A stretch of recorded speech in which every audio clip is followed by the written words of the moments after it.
Now, lots of people are coming back home, even if they don't have a home. And I'm like, some people are coming back to Kharkiv, people are coming back to even Bucha, and they're like cleaning it up after Russians. And it makes me like very, it's very touching, and it's very Ukrainian way to not stay in Europe because, I ever wanted to come and now I have this chance, but to come back because like I have to clean it up. I have to, build the country I want my kids to live in.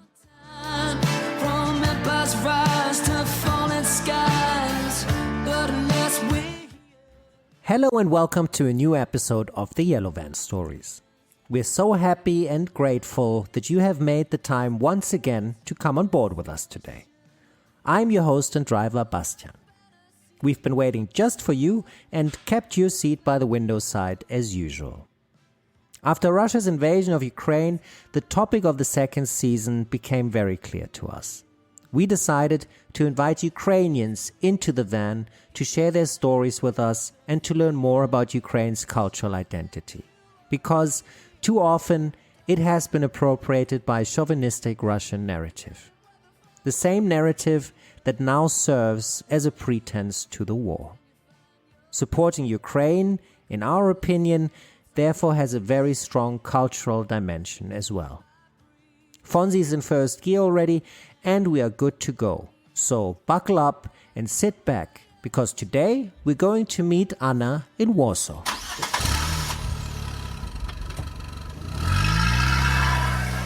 Hello and welcome to a new episode of the Yellow Van Stories. Here with us today is Anna Pykhtina, who is a communication expert from Kyiv, Ukraine, focusing on Ukrainian NGO work and civic education, who is currently living in Warsaw in Poland. And I'm very, very happy to have you with us today, Anna. Thanks for joining us. Thanks for inviting. Happy to see you as well.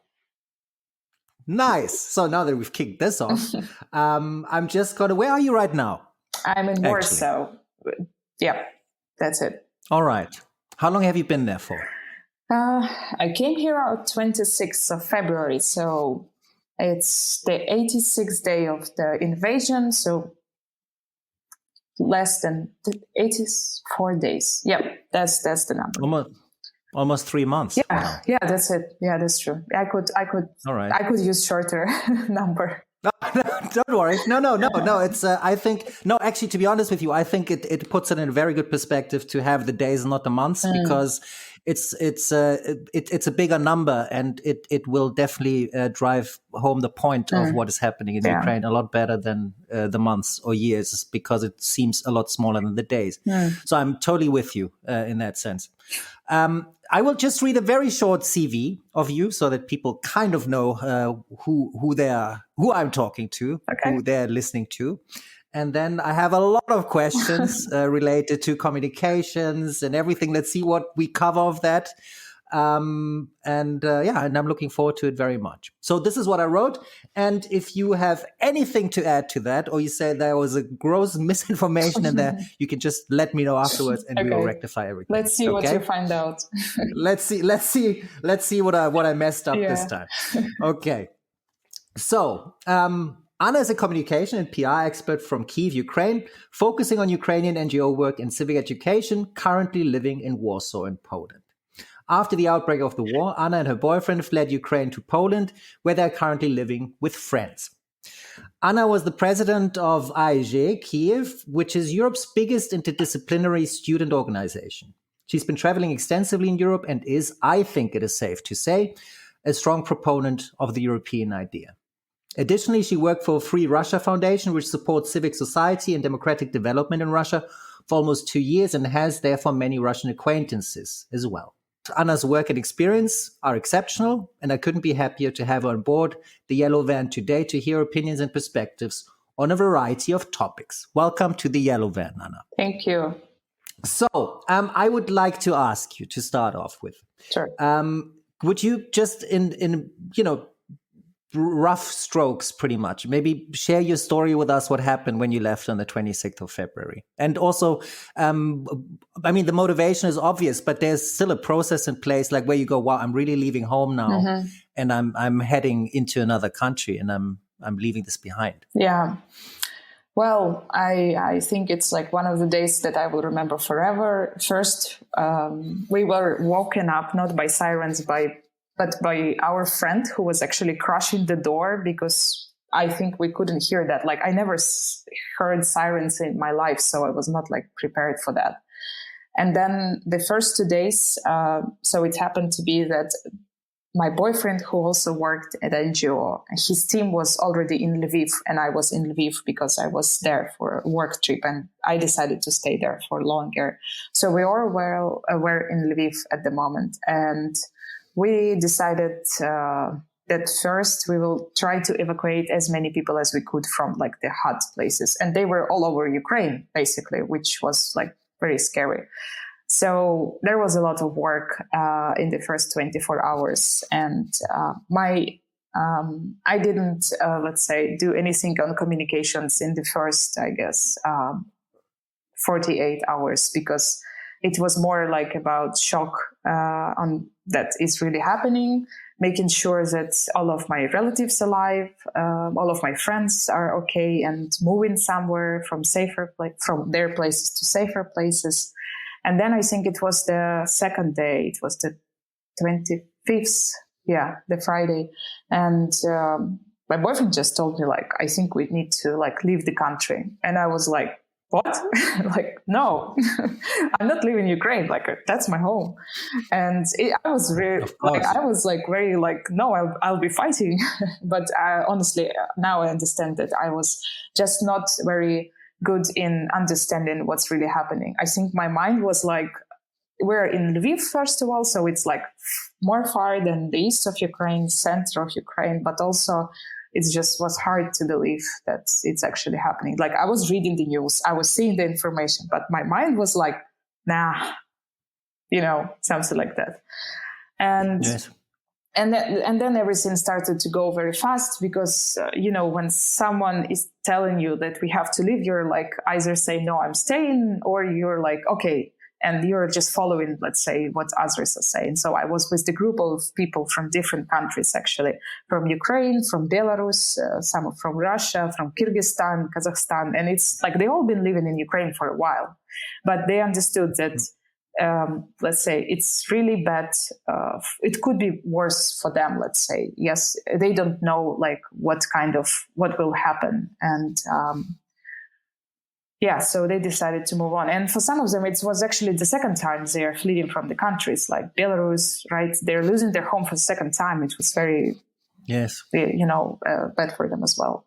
And then we got into the train station with no tickets, with lots of people just standing. And we knew there is a direct train to Poland. And we knew it's coming from Kiev to Lviv and then stopping. The final destination will be Przemysl, which is like after the Polish border. And we just went and took this train. And we were standing, I think, for 6 or 7 hours because there were, of course, no free places. In the train? The train was standing? Or? Yeah. I mean, there were some people who bought the tickets in advance, and I guess it was even before the invasion, but no one was stopping us. So, everyone understood that, it's not the time to check the tickets. The only thing the border control was checking is the age of men, because it was not allowed to leave if you are from 18 to 60. And that was all. But then we came to Poland. So it took us just, I think, 8 hours from Lviv to Polish border. And it's not far, right? It's about, I think, usually it would take 2 hours actually. But now with lots of people, and it was just the start of the people moving to other countries and fleeing from Ukraine. So, and using the train was the smart idea, actually, because there was starting the queue with the cars. People were like going by foot. So it was like terrible. And we happened to be in Warsaw next morning. And it was totally like super weird. I remember the next morning we woke up in a hotel where we were staying for the next couple of days. And there was a TV and the news were showing what's happening in Ukraine. And they put the sound on, and the sound was the sirens. And I was like, are you serious? I'm like in another country hearing the sirens. That was really traumatic, I would say. Yeah, so that's how it happened. How can you, without trying to be sensationalist at all, but I just at that moment, like because at the beginning I understand this, and when you said that, I didn't understand the situation I was in. I mean, I hardly ever understand the situations I'm in until much later in everyday situations. Anyway, that's a whole other story, though. But at the moment where you realize, okay, but now I'm leaving. I'm not fighting. I'm leaving. Like, what gave the impetus there? Like, do you remember? Was it something specific, or was it just where you were like, okay, actually, it's true. Yeah, that doesn't make any sense. We should go. I think I realized that once I was already in Warsaw, because I remember I was calling my grandma, who is in Kiev, and I knew I had to call her and say I'm leaving the country. And I was saying her, like, I'm sorry, I'm leaving, because I felt like I'm betraying Ukraine, I'm betraying her, I'm betraying my family, and I don't know, betraying my president, all this survival guilt that's now a lot of people have. That was the feeling. But also I was really like, I was not sleeping for 2 days, I think. I was really tired, and it was all shocking. We were, the atmosphere was like everyone is checking the news, and the whole wagon, I think it was more than 100 people in one. If something happens, someone says that, and the others are like looking at each other and like, oh my God. And the atmosphere we were like nervously smiling, but it was just because we were, it was just a reaction on the tragic events that were happening. And I think that's what. So, I mean, I was like, so I'm leaving, and, my hands were doing something. My body was taking me somewhere, but my mind was like, okay, I'm leaving, but I'll come back soon. Once I can do that, I'll come back. So it's just for a few days. I really believe that. But to be honest, I didn't believe that the invasion will happen even 2 weeks before the invasion. So I'm not a very good strategy person. No, but I think I think it's no blame there. I mean, we couldn't. I still remember watching the news a few days before the invasion actually happened, before the 24th, and there were like some interviews that were being done on the street with people in Kyiv and all over Ukraine, and everyone was like, yeah, nothing's going to happen. He's just playing the strong man and trying to strong arm, Europe and the NATO into his way of seeing the world. And then it happened. So I think it came to the surprise of everybody, obviously. No, not everybody. There were some smart people who actually, prepared for that. And I'm really happy that they were more, let's say, prepared than the others, because after everything started, we saw how the army is working, how actually the country is prepared. And that was like, wow, cool. That was absolutely amazing.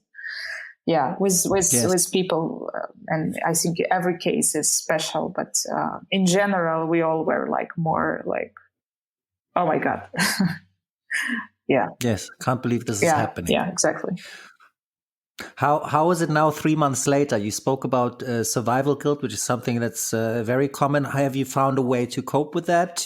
Because what helps, I think, for a lot of people, for me, is if you start doing something. Yeah, that's the best way. For instance. So have you found a coping mechanism or something to put in its place, to replace it with? Well, now, of course, I'm way better than the first months, I would say, because on the first several weeks, actually on the first days, I joined the team of volunteers who were doing this evacuation from Ukraine. And it was more like a call center. So you call a person who applied for evacuation, and you tell them that there is a bus, and then you provide all the information.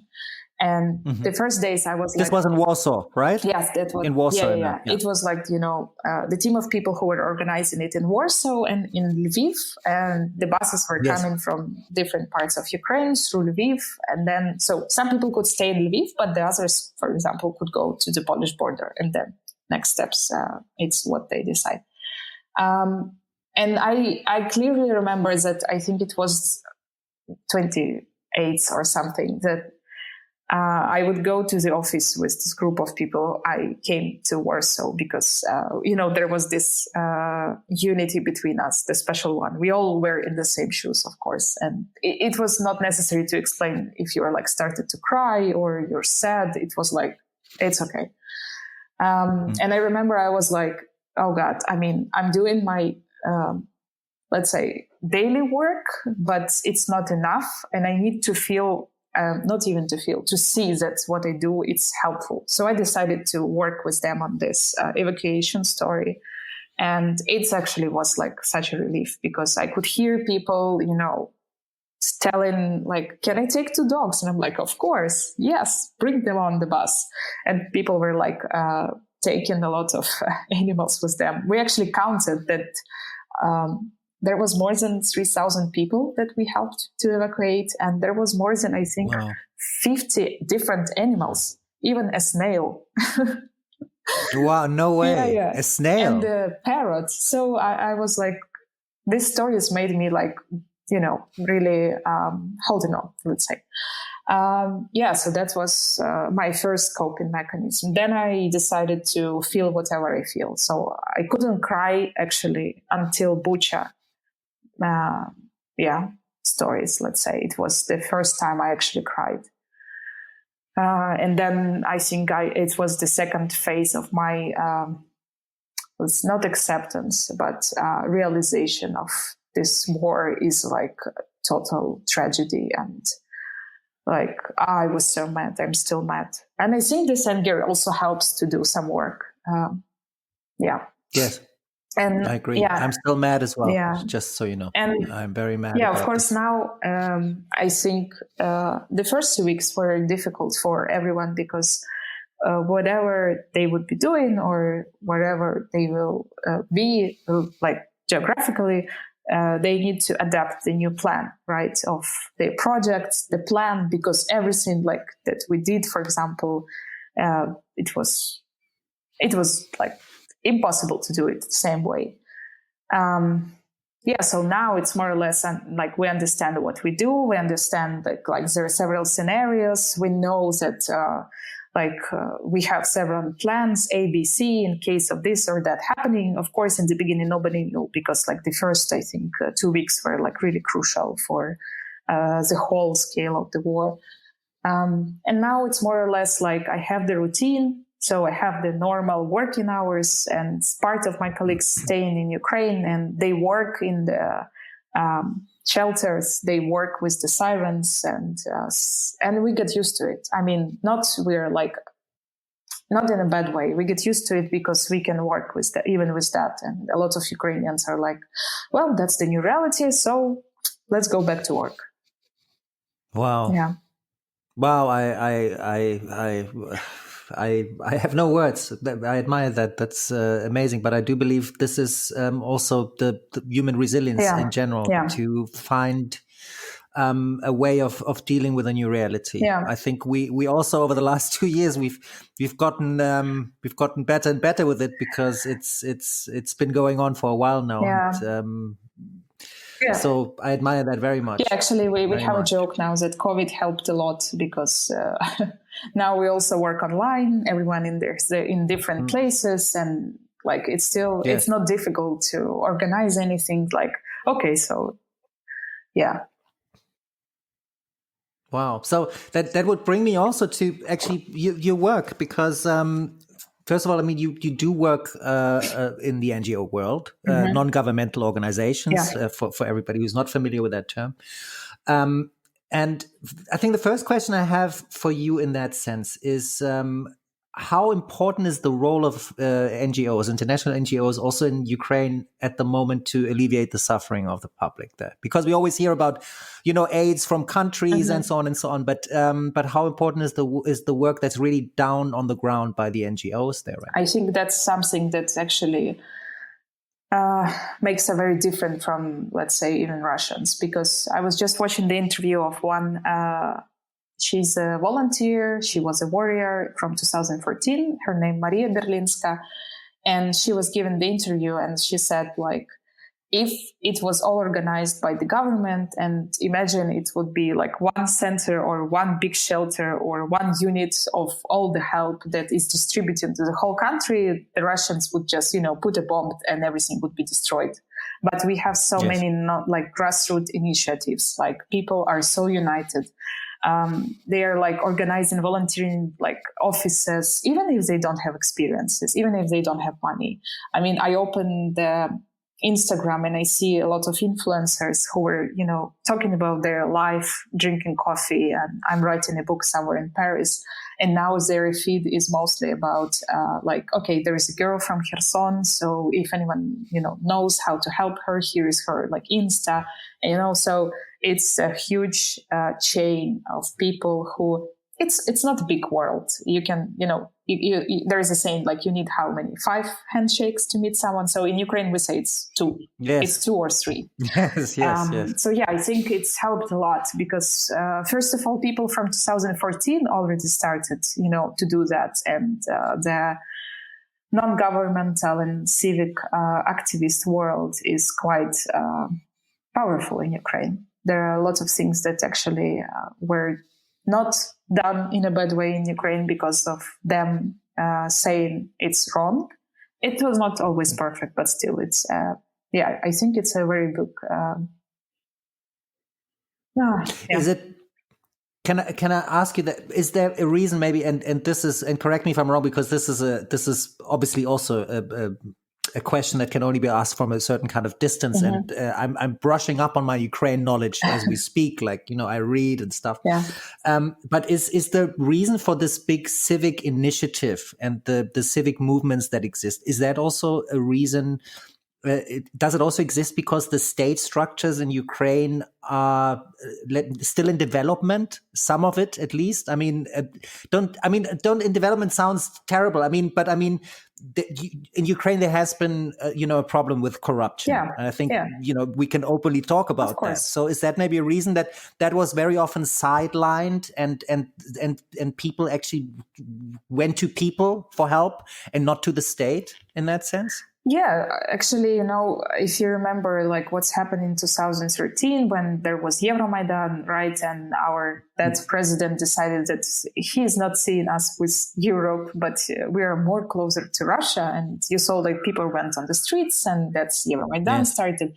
So after that, a lot of people actually left the business and they decided to go to work for the government. Because they understood that government doesn't, it's not very fancy to work for government. It was not very fancy. They pay not much. It's a lot of bureaucracy. I guess it's like that in many countries. But at that time, a lot of people decided, to start doing that. And I think it's kind of was the new phase for Ukraine at that moment. And there was a lot of, how we call that? A new horizon. Yeah, inspiration about let's change. And of course, it's a long process. And it's, we're quite a young country. It's 30 years. So it's hard to say that, of course, we are developing. And we also making mistakes as choosing sometimes probably not the best people in power. But yeah, I think that's also the reason why the civic sector is so strong and so united. Yeah. Yeah, you're right. Just for the record, I want to say corruption is everywhere, right? I didn't also, this is not a Ukrainian problem. This is, I think in some states a little more than in others, definitely, structures, but corruption is a problem everywhere. Yeah. There's corruption in Germany. There's corruption in the United States. There's corruption everywhere. No matter how big a country or how great a coury thinks it is, it's found everywhere. Oh yeah. It's a political problem. And there is a lot of corruption in Russia. And you see how it goes now. Yes, absolutely. Yeah. How has the war so far influenced your own work as well in the NGO world? Have you, you don't have to give any specifics or specific projects. I know that's a little difficult because that has to do with vulnerable people and vulnerable projects in itself. But how has it changed your projects? Maybe also the funding. Do you work differently now? Do you have other projects to focus on? Or is it continuing a little bit like it was before? I doubt that, but maybe, I don't know. So let's say how does it say? Let me think. The way we work didn't change. The way the way we do things didn't change. We actually do the same thing. Let's say we have several directions in our project. Our project is called Unity, and it's like the biggest USAID project that focuses on youth, of Ukrainian youth. And our target audience is 10-35 years old, which is like a huge target audience. And before the full-scale invasion, we were focusing on opening the youth centers in regions. What was there as well? Like we had the media literacy project, which actually helped a lot. We also were working on giving youth a lot of knowledge, power, everything. So after our project is over, youth is ready to live their own life and make Ukraine better. In a short and very simple words, that's the aim of the project. In a nutshell, yes. Yeah. But of course now, let's say, our plans changed. For example, last year, there was a Future of Work research that we did together with our partner, and it was about the future of work for youth in 10 years. And now, of course, it's totally different because there was not so many workplaces, some people lost their jobs. So, of course, that's absolutely different. And now we have to see what we can offer to you. So I think maybe some new courses on how to gain new skills, how to go and work on international markets if you cannot work in Ukraine. So yeah, I think we looked at all of our directions and we adapt them to the new reality. All right. Yeah, me personally, I didn't. I started to do a lot of volunteering. And that helps a lot. Yeah. And I'm actually helping with some projects, helping them to create texts, connecting them with the media or whatever they ask for. And now I see that actually both the media and activists are more open to each other because they understand that now it's more, crucial to have to listen to each other and to make projects together and so on. Because when in the previous time, both could say, we're not interested, now everyone's yeah, let's do it. It's a great idea. That's obviously a super interesting topic in itself, information. I mean, that's what text is all about, and connecting texts and putting information out there, which is absolutely crucial. And we see that there's an information war going on at the same time and on the same scale. Before we go there, though, because I want to visit that with you, I just had this thought in my mind, and maybe you can help me answer that a little bit, because obviously a war hampers the development of a country incredibly, right? I mean, the destruction. I mean, everybody gets the picture. I don't have to go more into detail and paint it with more vibrant colors. But at the same time, and this is what I'm observing, at the same time, for the first time, Ukraine have been given a timely horizon for EU membership. There's talk about a NATO membership, maybe not. That's obviously something that's very speculative. But in that sense, there's also a lot of movement that has been denied to Ukraine before the time. So even though the development in some places obviously is slower because of that, like some of your projects that had a different focus before then, but in other areas, when it comes to international recognition and international, collaboration, I think there's something happening on the other side of the scale as well. How do you see that? Do you also see some of that as positive, or do you say I don't really care so much? Our country has to first be able to build from and within itself, and then we can talk about all the other things. Oh, no, of course, it comes all together. Without the help from the outside, it will be impossible for us to continue fighting. And now, when we have the Lend-Lease signed and we have the weapons that are sent to Ukraine to help us to fight the aggressor. Now, I mean, that's how it's working. And I'm glad that I'm actually very happy that the world understands that we are actually stopping Russia not to go further to Europe, because some people still, I mean, I was just reading in the morning another call to Ukraine for peace, not the kind of peace when we win, but the kind of peace when we say, lay down the weapons. That one. And yes. It's very interesting to hear that from a person from the peaceful place, but okay. Others are just, for them, it's clear that Ukraine is actually stopping the aggressor with their own lives. And if you don't want this war to go further, if you don't want this third world war, you need to help Ukraine, because we are already fighting. What we're asking, and it's the message for the foreign audience, is that please continue to support us and arm Ukraine now. It's one of the messages that goes viral. And I think there are several countries that are still in a political way. I'm not talking about people, of course, but some politicians, right, that are still trying to make some kind of, let's help Putin to understand what's happening. Well, he clearly understands. It's not because he is in some kind of, illusion. No, he knows what he's doing. It's just, I think now we see that. Yeah, I will stop here. I don't know what to say else.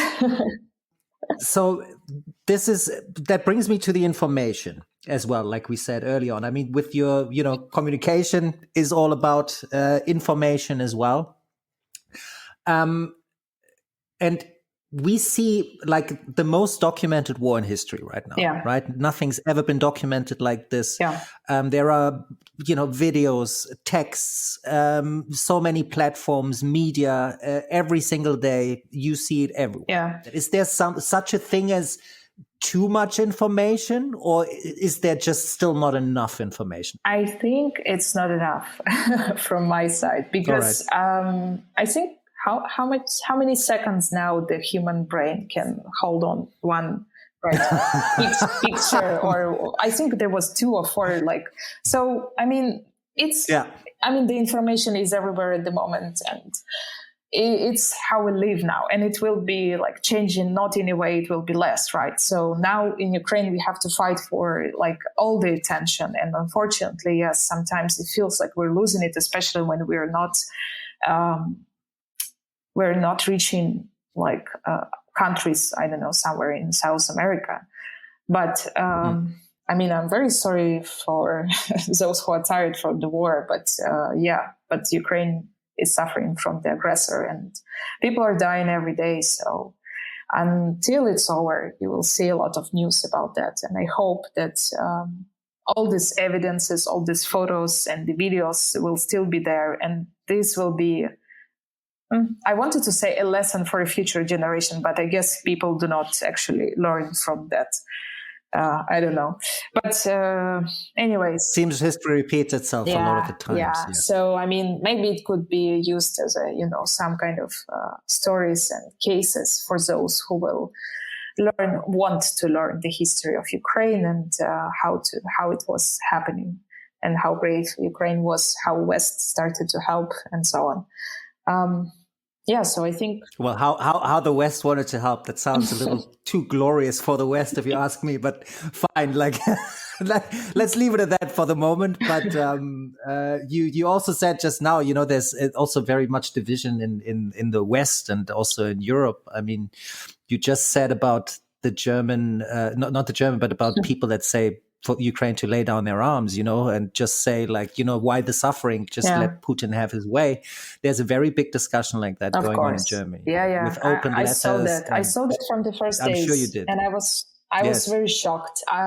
For me, and angry, I suppose. Especially with Germany, and of course, yeah. But I was like, how is it possible in a country that actually survived the Nazi regime, and with all those history lessons, and now supporting Putin and all his ways, but also it's a big, I'm not saying, I understand why it's happening, but I think that the amount of money and amount of the ways Russia was consistently going to German institution, to Germans through culture, through movies, through, gas. So that's the result. And yes. Yeah. Absolutely. I absolutely agree with you. I think Germany has played a major role in strengthening Putin's position. The politics of, change through trade, like it was always called here in Germany, was a terrible idea. And it's obviously now we see how terrible it was and how it backfires. So there is a lot of stuff happening, though. There is in Germany. I just because this is an interesting parallel you planted with the history of Germany. I do believe a lot of lessons have been taken in Germany from their past, but which makes this so difficult nonetheless. By the way, just to be clear, I do not think that Ukraine should lay down the weapons. I do believe this is a crucial war that is Ukraine is fighting on our behalf, basically, because Putin is obviously all about power. Yeah. And if he isn't stopped in some way at some particular point, which is now Ukraine, it will continue. And he's a bully and he will play with our fears, Exactly. Bring up nuclear arms and weapons and say, if you don't, stand by my heel when I say so, then I will actually open up the nuclear arsenal. This is something he's doing. It's frightening. It is very frightful because there is no certainty in anything. So obviously there are people that are afraid. And I said, let's not instigate anymore. Let's not, provoke him in any way. I do believe because of Germany's history, there is a lot of difficulty in acknowledging that you are sending arms into a country that is at war, which is nonetheless very hypocritical because Germany is sending weapons into other parts of the world anyway, where the difference is not always so clear who is an aggressor and who is a defender. Anyway, but this is just the didactics of that is quite difficult in Germany. And to some way I understand it, but in other ways I also struggle very much with it. Yeah. It's not only in Germany, actually. I saw also there was I think an open letter from foreign feminists. I don't know the countries they were coming through, but anyway, there was no Ukrainian voice from Ukrainian feminists, and they were also saying that by giving Ukraine's army, we're supporting the war, and by supporting the war, it's something also like we're supporting the aggression. The war is usually started by men, so Ukraine has to surrender, something like that. But as you said, yes, Russia is a bully. Russia is the abuser, right? So what does the abuser do in this kind of ways? Unless you're saying no and you're leaving the abuser, he is continuing doing that, and he needs help. Unless he's ready to get this help, it's impossible to live with this person. And that's a classic way. Yeah. And I'm very sorry to see that some Western representatives are seeing it in another way. Yeah, maybe it's because of the privilege they are in the safe places. I'm not wishing them to live what we lived through, no. But maybe that maybe it's the call for us to be to talk more about that. Maybe. Yes. But I do believe there is some benefit in that, though. Even though I like I said, I am with the support of what the current German government is done, not to all extent, but some of it is happening too slow. But then it's politics. Sometimes it is very slow, and so on and so on. But there's a new position that is quite new in German politics in this. But it is. I believe it is nonetheless beneficial in the sense that everything that has to do with war also needs to have a voice of peace. And even though I don't support the way that this opinion is being formulated and being announced at the moment, as in Ukraine should lay down the weapons so that there can be peace again, I don't agree with that. But I think it's essential to have these voices, whether you agree with them or not, to have a dialogue about it in the long run, because very often also a war can become something of its own making. And look, I have revised a lot of my positions over the last months. Who knows if I am in agreement with me in 5 or 6 weeks about this? But I do believe that those voices need to exist. Let me put it this way: I don't agree with them, but I do respect them for existing. I don't know, but on the other hand, didn't hear a lot of things like, hey, Russian army, stop and surrender. It's always like, hey, Ukrainian army, stop fighting. So, I will say that loud and clear here now, then. Russian troops, get the fuck out of Ukraine and leave that beautiful country alone. You have nothing to do there, and you are just causing suffering, and call it an end. So I think those voices also exist. Mine doesn't matter in that particular setup at all, obviously, but I think those voices also exist, but they are not enough. I agree with you. Absolutely. 100%. And of course, it's like from our side, we cannot tell, and we don't want to tell that because actually, there's a big informational campaign, like, for example, in some territories that were, I think some of them now are occupied, but there were actually like info posters, like, so Russian soldier, go and surrender, and you will actually like even get the money. You will like stay safe. We will not kill you. So there were posters like that, and we were actually like offering that. Yeah, but we see it's not how it goes. Well, it will maybe reach one or the other. You never know. No good effort is for nothing, I believe. Oh yeah, that's true. Yep.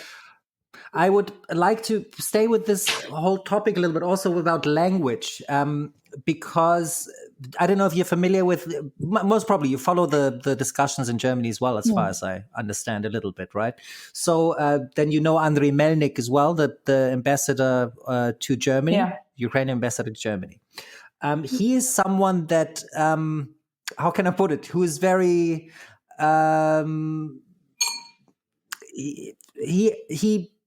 he splits the country in two in a way, because he's very insistent, also very, I think you could even say, heads on with his conversation and his discussion. And in some ways, in Germany, for instance, people are becoming upset about it, right? They're like, well, how dare he speak like this to us who support him, and so on and so on. On the other hand, he is a man who has to make sure that people keep on supporting his country no matter what. And the fatigue that we discussed earlier, like in information and everything, doesn't set in, but that people are basically shaken awake again and again and again to see what's going on, right? And he's doing that sometimes with a language that's also not very diplomatic, calling people out, even calling them names from time to time. I personally understand his position, right? The only question that I have, and there I would like to have your opinion, do you think it is always helpful to be so heads-on? Or do you think there is something like a diplomatic language that will help you, maybe get people's backing easier than being so confrontative all the time? Well, I'm not an expert in diplomatic language and on diplomatic Neither am I. stuff. I think, but yes. I would say diplomatic way didn't work, it's from my opinion. And that's why you see what you see now. So he's trying to do whatever he can, and as well as the other ambassadors. And that's maybe the answer. His reaction could be just the answer to what he's seeing. And he sees that there is a fatigue. So maybe he's trying the other ways to wake people up and actually shake them. And I think he does a good job, right? I mean, everyone discussing that. So, well, yes, it's kind of working. I think he's... I agree with you. And I think also if you are, he's in the news a lot because of that. I think obviously he's a smart man. He knows that as well. He will make a headline if he is very confrontative and maybe calls someone a beleidigte Leberwurst, which means an insulted liver spread in German, which is a very weird term if you translate it into any other language, but it is an existent term. That's not very, confrontative, but it's it's kind of an insult, not a bad one. Yeah. And on the other hand, I also observed that in Germany, and for instance, people are, distancing themselves and are kind of telling him how to behave during a war because they know so much better, which is a terrible thing to see as well. Like our chancellor not going to Ukraine now because the president wasn't welcome to some degree, and now he's just kind of sticking his head in the sand and going, look, I'm not going until there has been an apology, which is absolutely pathetic in my opinion, which is another story though. Well, you want to say something? Yeah, I just remembered. Yes. I remember that. There was a story about Zelensky not inviting him, but then he invited him, I guess. But it was some time ago, and I'm not sure if it's still like that important. No, it's not. Yeah. It's not. It's past. It's just important in the sense that the German Chancellor hasn't made a visit to Kyiv now because of that incident. So that's why it connects the present day with that.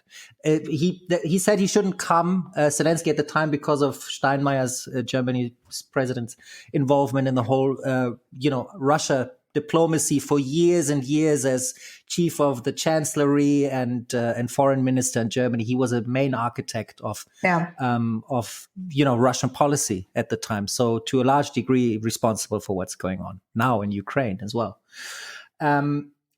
So let me look with you at Zelensky's communication in the whole war. He is very present. Basically, he's giving a roundup many times a day. I don't know how many times, but I think various times a day, and showing his face, giving an update of what's going on. What do you think about that? Yeah, I would just say I think he's like the best president Ukraine could have for this historical moment.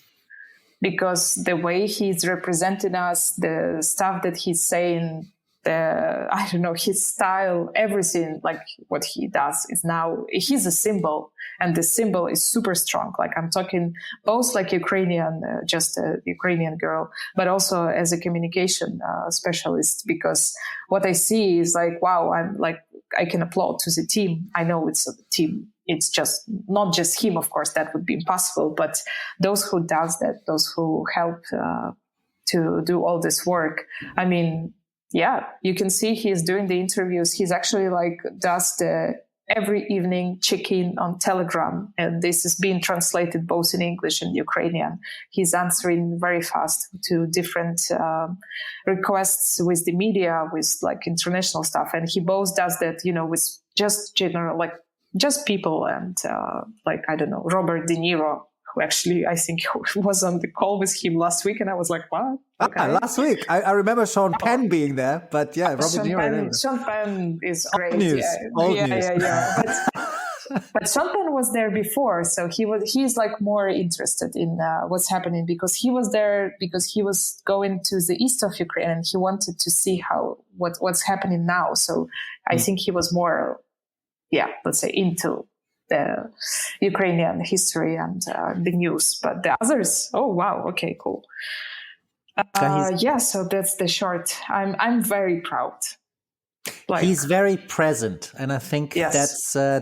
I mean, in a time like this, to have leadership is so important. And despite my also sometimes seeing the shortcomings of, even though being an ardent supporter of democracy, but also seeing the shortcomings of it and how that leadership sometimes plays out. In this particular case, you see how necessary it is and how good it is to have someone in place who also knows how to, serve the media. Let me put it this way, because of his background. He is, he's a pro when it comes to that, and not just as a president. And what was really amazing for me to see as an outsider is how he could just flip that switch. When it started, the invasion on the 24th of February, I think right after that, he took off the suit. You never seen him wear a tie or anything. Never. He's in camouflage clothes all day long. He is reachable. He is giving people the impression that I am basically one of you, just that I'm kind of running the show now because of how it happened. And he's very touchable. He's very he just really flipped that switch, from one day to the next, without a transition phase. He knew what was at stake. He knew who he had to be, and he did put everything in place so that could happen. That was amazing to see, actually. Which is I just want to check. There was this what's the name of that? The poll. And then now 94% of Ukrainians who were interviewed, and I have to check how many people were there, but still 94 of those who were interviewed from all over Ukraine is accepting and appreciating what he does. So Didn't you also tell me that you didn't actually vote for Zelensky? You weren't such a I big didn't. fan? Yeah, you didn't. Yeah. Well, as you said, he like changed a lot in the last 3 months, right? And also, I think he became older, as we see on the pictures. But also, I think it's kind of wisdom that came with the experience that he never asked for. So it's actually, I think, it's changed him, and now he's like doing absolutely not the same things he was doing before. But for me, it was so weird that the guy from the TV who is like who was a comedian, and Yes.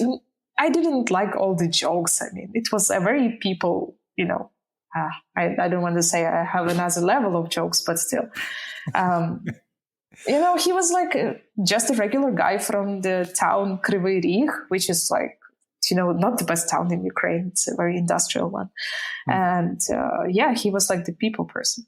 And that's why the servant of people, the party. So yeah, great show actually as well, because The Servant of People is actually the TV series that he became really famous with, I think, in Ukraine, right? And now the same party. I wouldn't say that. No, I think he was well known before then, and he was well known by yes, he was playing in this kind of team. It's after Soviet competition between the teams who are joking the jokes, and they are playing the countries between the countries and inside the countries, and there were like a lot of that. And then he made his own show. I think it's called Kvartal 95.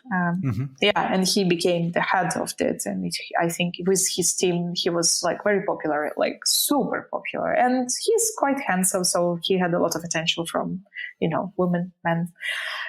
So there's a lot of things that actually, made him who he is now. And he's very charismatic. That's very true. Yeah. But I didn't vote for him because for me it was like he's not a politician, and how we could what's that, a joke for him? Like seriously, what kind of experience does he have? But now, would I vote for him in the future? I don't know. We'll see. I think that that's one interesting aspect of this as well, though, and this, I don't mean this in any bad way, but obviously. And again, I can look at it this way, maybe a little detached because I'm in the comfort of my home. But he also just has to focus on this one topic at the moment, right? This is basically, and usually politics is very complex with a lot of different scenes to overlook and to, to arrange and to align. So I'm just saying from a political perspective, it is. I mean, I'm not saying it's easy. I have to really measure my words here a little bit, but weigh my words. But it is the complexity of the political day-to-day business is a different one now than it is during peacetime. And I think for a politician who understands that, it is also something where he can profile himself very well. But that's why it's also important, I do believe, in the long run, to see what else does he do. This he is doing well, without a doubt, and I would vote for him for what he's doing right now. But let's see if when this war is ever over, and as soon as possible, hopefully, what else he will do and what will come, and is he still my president? I think this is probably the interesting question you have to ask yourself then. That's what actually is being discussed, let's say, among not all of Ukrainians, but we all understand that now he'll have a lot of support, but also, when the war, we have to say, when the war is over, we'll have to, come back to those things that happened before, because there were also, like, as you said, corruption and, not so many good things working. And we're still like a country that's been developing and, with our ups and downs and so on. And it's not just his work; it's also the work of his team, right? Yes, the president's team. Yes. So we'll see. But I would say that Ukrainians, we have a fear. I think maybe not all millions of people, but those who work in civic sector, we have a fear that this war will make the things that we already achieved, like the level of the human rights, and like the level of, I don't know, tolerance and so on, that we will be a bit back to those, things, because other things will be more important. Now, for example, a lot of kids are without parents because of the war. A lot of kids became people with like disabilities, and lots of people lost their homes. So this will be like the main things we have to deal with. But the human rights is also a thing that it's also important. So I think we all understand that we will have a lot of work to do, I would call it. It's not like we're like, oh, it's going to be terrible. No, we just understand, okay, there will be a lot of work for all of us. And yeah. And actually, Ukrainians also, like now a lot of people are coming back home, even if they don't have a home. And I'm like, some people are coming back to Kharkiv, people are coming back to even Bucha, and they're like cleaning it up after Russians. And it makes me like very, it's very touching, and it's very Ukrainian way to not stay in Europe because, I ever wanted to come and now I have this chance, but to come back because like I have to clean it up. I have to, build the country I want my kids to live in. And that's, wow, I'm proud of those. That's the Ukrainian spirit, yes. Yeah, I mean, I'm not saying that those who are staying in Europe because, for example, they have kids or other things stay. No, of course not. It's no judgment. Up to every person, of course. But when actually, like the statistics shows us that the number of people who are coming through Polish border is bigger who are returning than the one who is leaving, that's a sign. Amazing. Yeah. Yes. It also gives you the feeling that everybody knows what's at stake. And I mean, that sounds like the obvious thing to say, in a war, but I mean, at stake also of what has already been achieved in Ukraine. I think this is also maybe a realization that is setting in, and I can't say from a Ukrainian perspective, but I think a European perspective, a lot of people are looking at it that way a lot more now, what has already been achieved. And this interest, this new interest that is there, what's going on in Ukraine. And I've said this in the other interviews as well. I watched Winter on Fire, which is a documentary film about the Euromaidan. And to see this film is really heartbreaking and sometimes also terrible to behold because of the violence that's being shown there. But it puts in perspective what happened there, the level of violence, the Berkut, how they were just, like really just thrashing people, shooting at them, and how people still stood up and would not leave Maidan because they said, this is my right, this is my future, you're not getting me away from here. And this determination is something that is really heroic in my eyes. And there were a lot of heroes during that time. And I think a lot of what is happening now and this consciousness of what has already been achieved probably also goes back to this time. Would you agree with me on that? Or has that much deeper roots and goes back ever since, the independence of Ukraine, even? Oh, yeah. I mean, even I think earlier, because it's also like the narrative of the colonial war. And some people are saying like in Soviet Union, everyone was like by their own will. And, there were a lot of countries and they were all friends and everything was so good. So don't say it was bad. And I'm like, okay, so you've never been there. Where do I start? Yeah, but I don't want to go there. There are a lot of good articles of, I don't know, Timothy Schneider, who already like covered it up better than me. But I think, we genetically have something like we can close our eyes on many things, but if someone like really pissed us off, we're like, okay, let me, clear this up. I'm not like accepting that. And also, you were just talking about Maidan, and I remembered how I was there, and I was younger, and it was like, I lived in Kiev the majority of my life. And I was going to Maidan before work, giving people some food, and then coming back in the evening to see what's happening. And the atmosphere there was like just amazing, because when Ukrainians are uniting against something, I think that's what we can do best. And in this way, Putin is actually uniting us better than he thought, I guess. Yes. Yeah. Yes, I also do believe that there has been a gross miscalculation on Putin's Oh side, that yeah. he Oh thought yeah. That's he would absolutely divide true. Ukraine, and he was, in his analysis, he was entirely wrong in that Yes, sense. especially now. What I'm reading now about the occupied territories is like, I think what they plan now is that they want to bring peace, Russian peace in quotes, to, for example, Kherson and Mykolaiv and the other southern territories. And that's why they behave like there are not so many killings like it was in Bucha, right? So it's totally different plan. But they also do not see the support they expected, right? I think they didn't expect it, especially on the east and on the southern parts of Ukraine. They thought that, okay, people are talking Russian there, so that means they support us. It's weird for me. Was it miscalculation? Was it like another reality? Were not they reading the news? I don't know, or researches in Ukraine? Anyway, I'm glad they didn't. And we see how Ukrainians are against everything Russia wants to bring. Yeah.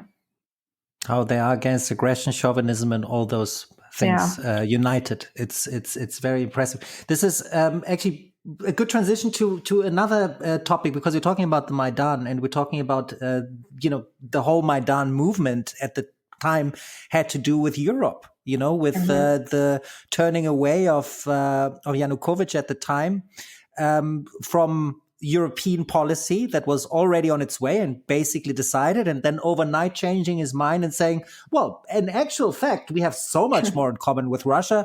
Let's forget about the whole European idea that we had. And this is when people actually went to the Maidan. Now, you have been very active in the AEG, which is the biggest interdisciplinary student organization in Europe, right? So this means that you have, obviously, you foster a very strong favor for European membership of Ukraine. And at heart, you are Ukrainian. You are European. I mean, you have traveled all over Europe. I've seen some of your travel logs, and you've been basically almost in every single place in Europe. So you're really embracing this idea and loving this idea of a European continent without borders and a shared culture, right? Now, from that perspective, what do you think? Well, first of all, can you describe your role as president of AEG Kiev, and what you did there, and how you were involved in policy or student exchange? So I think I joined AEG in 2012, and my first event was the Summer University in Italy. And Summer University is like one of the most popular events that AEG organizes, because it's like the group of people from all over Europe hanging out for 2 weeks in one place, and it's a lot about cultural exchange, breaking stereotypes, and it was an amazing way to actually see what Europe is like, and also to break a lot of stereotypes, because at that time you would be like, oh, hey, I'm from Ukraine. Oh, that's something like Russia. And I'm not joking. There was a lot of that like that. Mm-hmm. And then when Maidan started, I remember that in February we went to Lublin event, and there was this European planning meeting, and together with other Europeans, we actually gave a speech about what's happening. And because Europeans were like, well, what's happening in your country? Like, do you have another Orange Revolution or what? And we had to explain them that that's what's happening. Here are the pictures that we took. Like, here is us standing with European Union flags. I don't even remember where we took them, but somehow. And I think that after that, I think in 2014 or something like that, I became a president. And one of the things that I wanted to show to Europe, it was like, Ukraine is a beautiful country, and our people are, of course, amazing, and you are very welcome to come and see with your own eyes what's Ukraine like. And that's why we're organizing a lot of events in Ukraine for Europeans. But also, we wanted to show that we are different from Russia, right? Because there are a lot of stereotypes. Though I had friends, and I still have, I don't know if I still have friends, with those who are staying in Russia. It's I have to say, not all of them. And in 2015, in Kiev, we organized a huge event. I think there was more than 600 people from all over Europe. And we organized a conference that was called Rebuilding Democracy, because that's what was happening, I think, in Ukraine. And as I told you, there was the uprisal after Maidan. A lot of people went to work in ministries and the other government bodies. And it was actually very cool to see that a lot of Europeans are very interested in what's happening in Ukraine. And we could show them that because there were so many stereotypes. Oh, my God. Like if you've seen that movie Euro Trip about what was that? Slovakia. I think some people still had these stereotypes about like the cheap food. I haven't seen that, but I will look it up. I'll link to it. What? Euro Trip? Euro Is that Trip, the movie's name? All right. It's the American movie with a lot of stereotypes about Europe and Eastern Europe. Yes. It's an old one, but still, some people still have that. And that's I think that's it. But after 2017, I was not that active anymore. But several weeks or even a week ago, there was this same event happening in Serbia. So it was this kind of event that we did in 2015 in Kiev. And now, after many of generation of other Europeans, I'm not active anymore. A lot of my friends not active anymore, but we're still, reading the news. So the same event happened in Serbia. And Ukrainian locals made a statement that we would actually like to stop Russian locals to organize events in Russia, because if they organize events in Russia, people will be coming and paying them. Paying in Russia means paying taxes, means supporting the war. I mean, quite a clear message. Yes. And, there was still discussions that we are actually, making Russian locals excluded. And Russian locals were like, oh, no, it's not us. It's not our fault. We didn't choose to fight and so on. So, and we had this conversation, after so many years, and it just made me so frustrated that, it's still a lot of work to do. And And unfortunately, nobody could go there to represent Ukrainians because they were all in Ukraine and, they couldn't leave. Some of them still were in critical places. I mean, this brings up an interesting topic as well, because, this, we see also throughout that maybe also not enough. I actually don't want to make a judgment call on that at all, but, we see Russian artists being excluded from a lot of events. Also art events where people say art isn't political, so we should not do that. I would have supported that months ago, I suppose, but now I realize art is always political, especially in times like these. So I might agree with that, but it nonetheless leaves us with this question that I can't find a proper answer for either, that at some point there has to be a dialogue again. There has to be a conversation. Now, I do believe it's too early. Most probably, this is what I get from other conversations as well. Is this something you think about already, or is it something that you like, I don't even want to think about it. When the time comes, I will, think about it. But right now, I don't. Or do you think there's already maybe now something that could be done to maybe think about that already in some way, some form or another? It depends on what exact relations you're talking about. Are you talking about Ukraine and Russia in terms of just two different nations and people talking to each other, or more like a dialogue when the representatives of different countries That is a very good differentiation. You're absolutely right. I do believe it's both in the end, even though both cases probably need different answers. But let me ask you, you personally, in a way, and now we've talked about this before. You also worked for the Free Russia Foundation, which is it supports civic society and democratic development in Russia, right? which is a very valuable cause in Russia. We realize that now more than ever, I suppose. So you have ties there. You know people that are Russian that have basically backed a similar cause, like more democracy, like that's also, a different context, but a similar direction than what happened in Ukraine as well.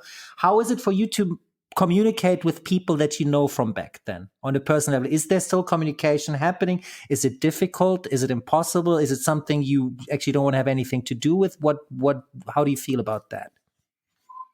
So it's happened to be that I'm in the middle of different people from different countries. And it was always like that since the time that I joined this AIJE.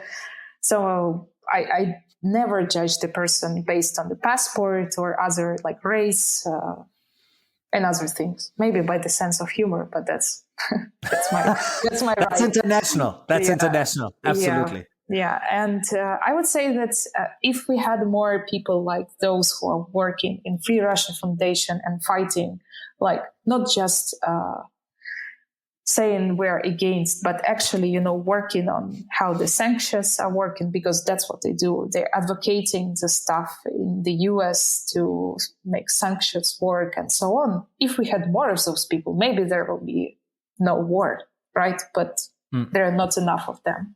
And unfortunately, they are in minority. But I always respected what they do and the team, and they're quite close people.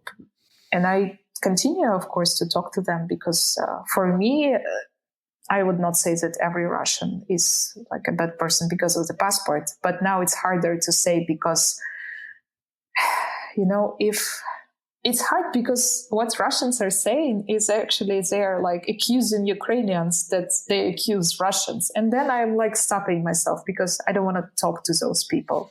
Because what I think, in my opinion, what the first thing they should start with is to say, we're sorry, or like, it's not like we never support it or something arrogant like that, but we're sorry and we will do everything to stop it, right? But it's not happening. And when I hear, just today, I read the news about Cannes Festival and Kirill Serebrennikov, who's the director, who said that in Ukraine and in Russia, there are refugees and we should help them. And also, like, Russians are suffering because we need to help those families whose sons went to war, because they also suffer. And I was like, so you want to help those families whose relatives went to war to kill Ukrainians? Am I understanding this correctly? And it's hard to fight with this, and it's hard to stay calm when I hear this kind of things, especially from what you say. Art is very political with these words. Can I give this another spin, the way that I see what you're saying, and with me having the background of being German and basically having a worldwide apology in front of everything that I need to say, actually, with our history. The way that I see it, and this is where I have the parallel with German history as well, is in order to have a conversation with Russians and to have a dialogue, before that conversation has to be an unmitigated apology for what is going on in Ukraine. Just the same way that I did not commit the atrocities of the Holocaust, but I still believe, being German, it serves me well and everybody else to say, look, I'm really sorry for what happened 80 years ago. And even though it's a long time ago, I still apologize. I still owe this apology to everybody who suffered from this terrible crime. So maybe this is a way forward. We can leave it at that. That doesn't have to be an answer, a final answer, but this is at least how I'm processing what you just said. And, so you see, I think that makes sense. Yeah, I think, of course, I think also it's, for you, it's like something that was also created a lot by the German, government culture, right? It was also the part of the, I think, strategy, right, after what's happened. But now it's more human, right? I mean, there is no strategy. There is no way Russians would say, first you have to say sorry, because the official politics of Russia is saying like, we're fighting with Ukraine because we're liberating them from Yes. Nazism or whatever. So it's more, I expect this from people who I maybe know, because I do Yes, not expect absolutely. it from people. It's too early to say that. But even they are keeping silent. They're posting the Instagram pictures from somewhere they live now. They're going to Georgia because they don't want to live in Russia, and they are starting to live, in their communities. And now, for example, in Georgia, I have a lot of friends, and they're now, I'm not saying suffering, but actually they feel that, Russians coming there. And it's not just Russians who are like against the war. It's also those who have money and can go outside the country and support the war. So it's just sad for me to see. I'm very disappointed, let's say, with people who I would call my even friends, because they lived in Ukraine. Some of them, they would come visit me, and now they're like keeping silent. Maybe it's hard for them to say I'm sorry, but well, it's hard to me, to live outside of my town and not to see my grandma. So maybe they could see who's in the worst condition and to swallow their pride. Yeah. Could you say pride? Could it also be fear for saying something, making something public that's not in line with Russian policy, Russian politics? I think that's the problem of why it's happening, because that's why there are no riots on the streets, because everyone's so afraid. But if they would be more united, if there will be more people who are not afraid, imagine like Russia is a huge country. There are, of course, more people who are like not the oligarchs and people who are taking these decisions. But if they go out all together, I think there will be a lot. The problem is they don't want to. And I think there are not so many of them, because the propaganda worked for 30 years. And we see now it worked terribly well. Because sometimes I go and read the messages on Insta, and I want to, forget what I see, because what they write is like, wow, seriously, a real person can actually write that? I'm like, okay, that's the reality. Sometimes I need to come back and check. Yes, there's a lot of hate and anger on social media, and not only since the outbreak of but the war. Even now, I'm not talking about like the Western, just like relations between Russia and Ukrainians. Yeah, it's very hard to see what's that, but that's also a part of the war, the informational war, and of course, no, I do believe. I mean, a state-run propaganda with censorship has an immense amount of power. I mean, I've been thinking about this lately a lot. Like, I mean, we as a human being, we can only have an identity by constantly comparing ourselves to the outside world, what's being reflected back to us, right? And if constantly something of that magnitude is reflected back to us, we are under threat. We're the victims, and you hear it everywhere and in all media. You cannot escape it, and it will influence you in one way or another. I'm not using that as an excuse. I'm not saying there's an excuse. No excuse needed. Things are the way that they are. But I think this is obviously a fundamental problem now, with a lot more censorship, even in Russia, where people get arrested for putting up white signs, with nothing on it, for being agitators. Anyway, but I don't actually want to put so much focus on Russia. For me, the interesting idea was rather like how it is for you now in your communication with that history. And I think you answered that question more than enough, because what I really wanted to get into is also because of the European history and enthusiasm that you have, and also seeing that there are already institutions in place that support Ukraine on a European level and integrate it.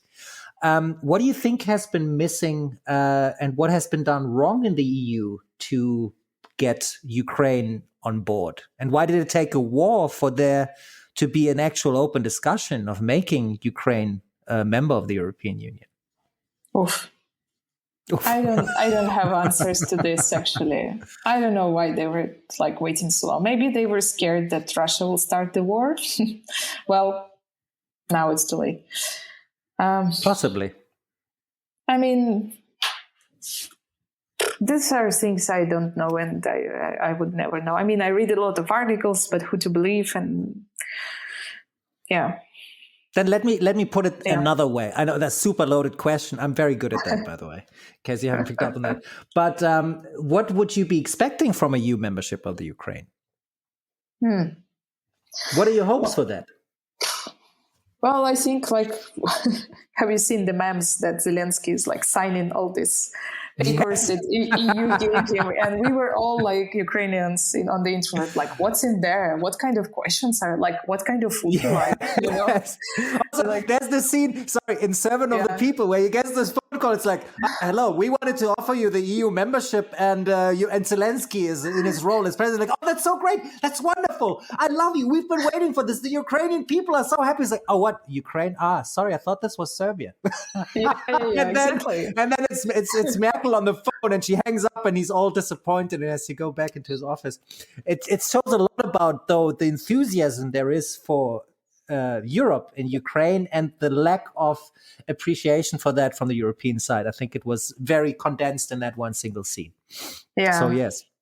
I think it's a bit different now, of course, because actually Ukraine been proving that we're fighting for the European values with our own lives. But no, I don't have an answer as well. Actually, I don't know what we need from the same rights that the other countries has, but it's also like the same. It's different for many countries like Moldova or Romania. I think maybe it's also, and look, I'm just spitballing here, so also correct me if you think that's something else there, but is it also maybe a sense of more security? I do think that might also play a role, to be part of a European Union, a member state. You wouldn't feel so, alone on the front with Russia. So much. You're correct. I was thinking about other things. Me too. That's not the only thing. I think security shouldn't be the only motivator for things. But security would help in February, on 24th of February, because if we were already in the European Union, I think Putin would not be risking so much, because that would be just another case. But he saw Ukraine as the country he can just easily invade, and it's not the part of the European Union, so it's absolutely different. So security is the thing, but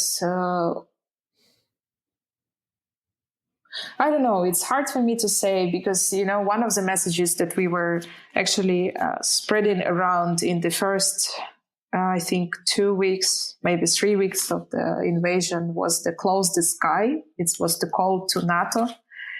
And we were all like, it's going to happen soon. They'll do that. Yeah, that's what we need. I mean, it was the message that was given by the also like the foreign minister of foreign affairs, and everyone was asking for it. But then we realized it's not going to happen. They're not going to put their armies, because for them it will mean they will be entering the war. And it was quite frustrating. Yes. It was like eye-opening, I would say, for many people, because we didn't understand it. It's like, because it could over faster with closing the sky, I think. I think a lot of people were very afraid of, an escalation. Me too. I will be honest with you. I also felt, and I still feel, things could spiral very quickly out of control if that were to happen. And there are very different opinions on that. This is my opinion, and who knows, maybe I'll change that as well at some time as well. But I still believe it could lead easily to an escalation that we don't want either. But I also entirely understand that having that sky above you in the Ukraine, where you hear the bombing of Russian army every single day, every single minute, it is a different conversation to be had. I also entirely understand that. But it didn't happen. So Yes. We have to fight with what we have, and that's the weapon that we are receiving, and we need the countries to continue give us the weapon, because that's the only way. Now it's clear. Now I think the messages are not like, oh my God, like give us like humanitarian aid or the others. I see now that the messages are, as soon as we stop the war, the less of humanitarian aid we'll need, the less like kids will stay without families. We just need to win the war, not finish, not go on the peace stuff, but just win the war. It will be the only case, because others, like, otherwise it will be a long one, and it will be not good. No one is interested except of some people. Yes. That brings me to one of the last points. You already said weapons, which is absolutely understandable and necessary also from my point of view. As sad as it is, to be asking for that, because I didn't think I would ever openly ask for weapons for a country. That to me is also entirely new, like it is for many other people, I suppose. And it's very strange, because I feel like a stranger when I do that, but I think it is the only thing that makes sense in this particular situation.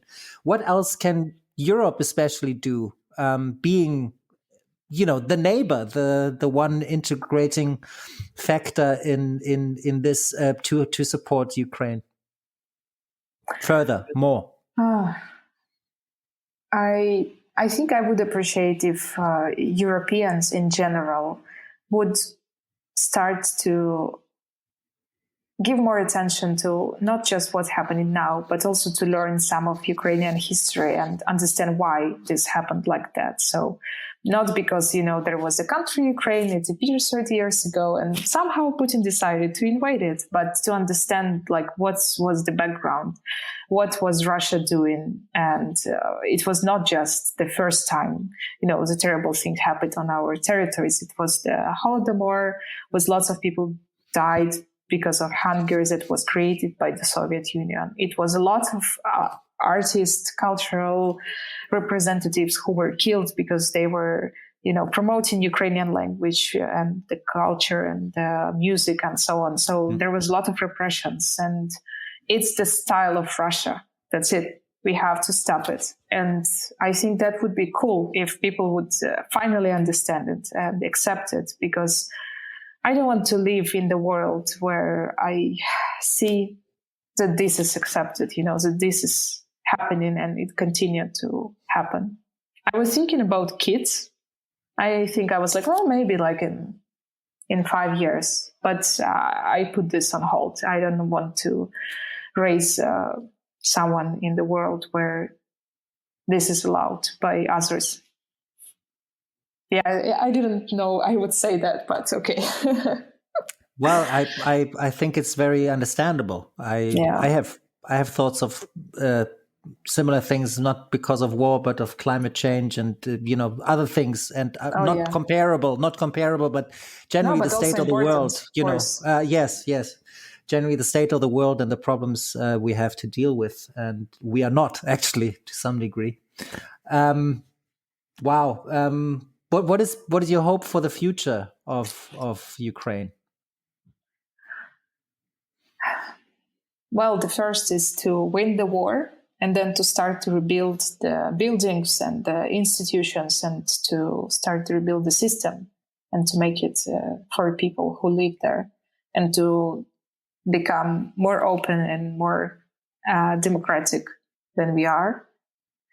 Because we still have a lot of things to work on. I mean, I don't want to say that Ukraine is perfect. No, of course. But it's our country, and we will continue to work, and we'll make it until we are satisfied with the results. Because I think that's the general mode of people I talk to, because everyone wants to go home.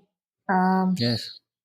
Yeah, I think that is. And I just want to go home whenever the sirens are stopped, and I hope it will be soon, but I don't make any forecasts anymore, to be honest, because I have no idea how long it will take. Yeah, I just want to see my relatives, to drink good coffee, because one thing about Ukraine is we have great coffee. Yes, you have a Yes, great coffee culture. Yes, it's an amazing. We have like 3 ways of coffees, filters, and so many good ones. The food is great. People are awesome. Cultures, nature. So, people don't know that borscht is actually Ukrainian and not Russian. Yes, It's I like know. another example of this cultural chauvinism Absolutely. that we've been following throughout. And good borscht is so good. I mean, good borscht is so good. I Oh agree. my And God. that's the story about borscht is an absolute great example of appropriation of Russia, of Ukrainian thing. And it happened in many ways with a lot of people and their work and so on. Yeah, yes, so, like everybody was called a Soviet artist instead of a Ukrainian artist, for instance. I talked about this in the podcast with Maria as well. Yeah. She can tell about that a lot. And we have a lot of work to do, I would say. But I'm ready to do that. Do you have this is really in closing now, because I'm just thinking, because because we're talking about Ukrainian culture and appreciating it for what it is. I've been doing some reading of, some Ukrainian literature. Right now I'm reading a very beautiful book. It's called the German title is by Yuri Vinchuk. It's called The Death Tango. I think that would be the English translation. Yeah. Do you know it? Yeah. I mean, we studied that. It's a beautiful book. Cool. Yeah. It's so it's really in the realm of fantasy as well, the way he writes about books, the way he writes about Lviv in general, just the old town, the history, the way that the different cultures meet and interact, like the 4 friends, a Jew, a German, a Ukrainian and a Russian. This is so beautifully written. But I don't want to, talk about my book. I would like to ask you actually what you would recommend. Maybe do you have any books, any films that you say people should watch? You love them; they're great. Oh my God! I know. I have to. When you have to say, just one or even 2, it's very hard, because you can say 10. So many of them. You can 20, 50. I can share a list of them, of course.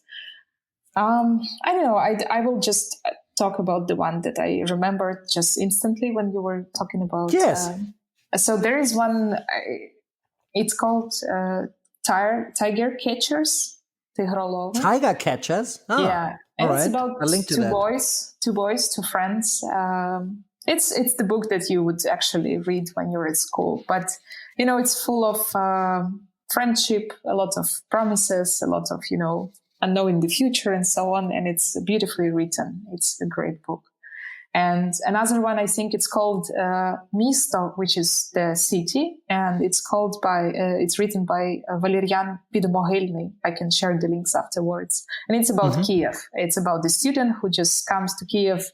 And it's a very light one, but it tells about how Kiev looked like in, I think, 80s. And he started to work in the editorial of one newspaper, and then he is also studying, but it's about the lazy person who decided not to study anymore because he loves his life in Kiev. He decides that he will continue to work, to write something, and he's absolutely amazed by Kiev and the blossom of chestnuts and so on. And when I was reading that, I felt like so many streets, so many things I remember, and now I see how they look like, and they are still standing there, those houses, the names of the streets. Yeah, it's a great book. Yeah. I will link to that. It will be in the show notes, like everything else that we've discussed today. And the one thing that I always ask at the end is, and especially with your NGO background as well, do you have a particular project or something that people could donate to, that they could support, that you think is good, is great? I mean, there are so many of them. Yes, I know. But I also referred to the interview of that Maria Berlinskaya, who said, support the small ones, the NGOs that are not so big, because they also have to, run. And it's good when you support them. So, for example, there is one NGO called The Girls, and they're helping exactly the girls. And you know that especially in wartime, women and girls are also suffering more, unfortunately. So I can give you their contact on how to donate them. They're trusted NGO that I really like. That would be amazing. I will link to that. Yeah, and you can always help animals. It's a good thing to do. If you don't support the war, then, there are animals. Yes, we forget a lot of things along the way. Yes, it's a good thing you bring that to our attention as well. Absolutely. But that's another Anna, topic. It was, yes, it's another topic, but no, it's not another topic, but it's good. I think you created some consciousness in a way just by bringing it up now. So that's good. Anna, thank you so much for your time, for the conversation you shared with us, for answering all my questions, and for your patience. I know this is difficult, and therefore you are just representative of the Ukrainian spirit of just standing up even when it's difficult and hard. And I appreciate very much you and the time you gave me today. Thank you so much. I'm super pleased, and it's very nice of you that you invited me. It's my first experience with podcasts, talking for 2 hours about Ukraine, but I loved it. Thank you. Thank you for all your questions. It's also, very inspiring that you are interested in what's happening in Ukraine. I just hope that Anna. one day you'll be able to come to Ukraine, and I'll show you the best coffee, the best places to eat, the best places to hang out and listen to music and so on. Let's have an unknown date in the future to do that. And it will come. Yep. The day will come. So this is something we can both look forward to now. Okay? Yep. Thank you so much, Anna. Thank you. And with this, we are at the end of this week's journey in the Yellow Van. Thank you very much for coming along today. We hope you had a good but not too comfortable ride. Thank you, Anna, for your trust in me and the work we do at Mind the Bump Productions. Anna has also compiled a list of articles and books to read that give a very multifaceted perspective of the war and its origins. I made the whole document available as a download, and I link to it in the show notes, along with the recommended initiatives and organizations to donate to, if you can. If you are Ukrainian and would like to come on the show, or if you know someone who should, please don't hesitate to contact us. We are happy and grateful for anyone reaching out to us on www.yellowvanstories.com, where you can also leave us your general feedback or ideas for improvements. We hope to welcome you back next week for a brand new episode. Until then, keep loving in the face of fear and stand with Ukraine. Take it away, Jim.